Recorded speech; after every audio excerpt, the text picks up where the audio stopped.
Hi Year 10, it's Miss Rowe here, and this is the lesson on P6, which is give 2 examples of informal care.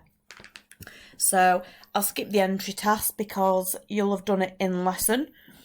So here we go. So today we'll look at the role of informal care and the types of informal carers. So informal care. So it's given by individuals who are not paid to do so and who are not usually professional trained care workers. So obviously some informal carers are full-time.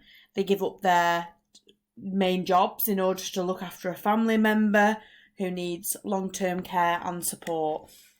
So they quit their main job and they will care for their family member full-time. So they might be entitled to receive this payment, which is called the carer's allowance, but most carers just do it, for the family member. So they'll just make sure that they're okay, that they don't have to go into a home. So it's a full-time position for some people. So examples of informal care. Right, so for this, there's friends, family and neighbours, community groups and volunteers.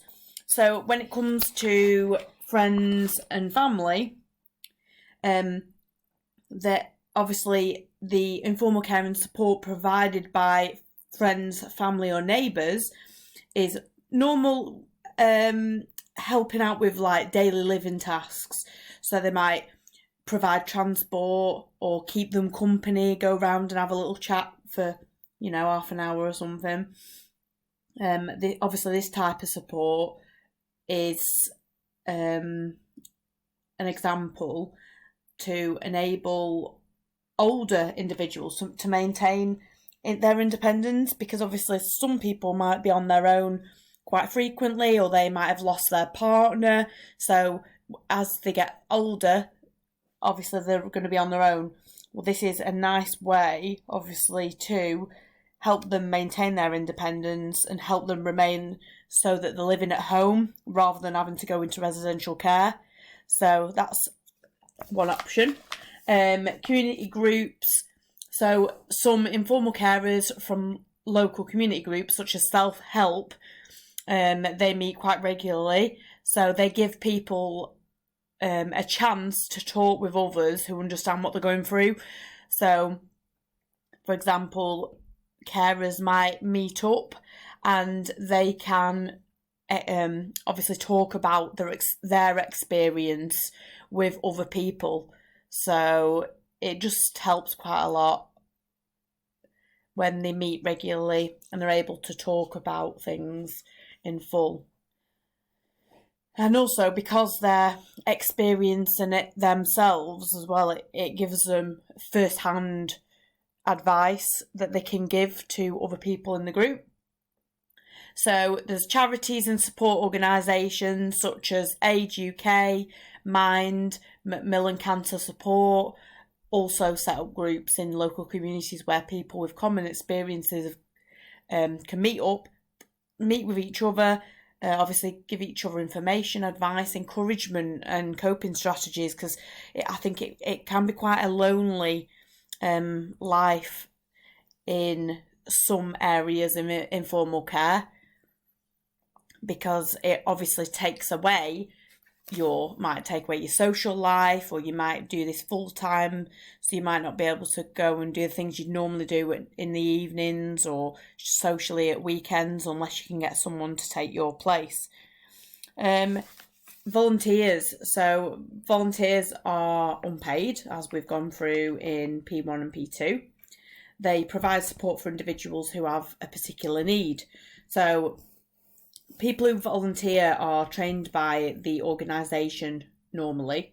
So we'll go through that in a couple of other slides, but we've got Age UK, Empower Me, MENCAP, Salvation Army, Samaritans, and sometimes they're just volunteering to help an older person to fill in a complicated benefits claim form.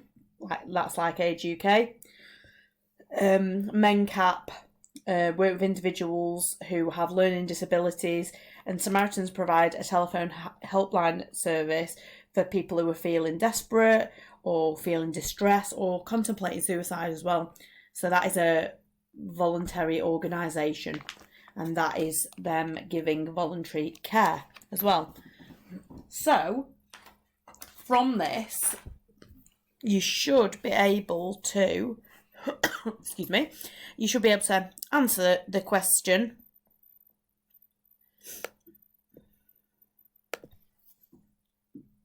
give 2 examples of informal care. So that is the next section. Over the half term, you should have got up to this part 6. So P1, P2, P3, P4, P5 should have been done over half term, which was given by Miss Tyson, and this is the new, obviously, section we're going through on the 24th. So I think that is everything you need to know for this. I'm just going to go through quickly examples of informal care.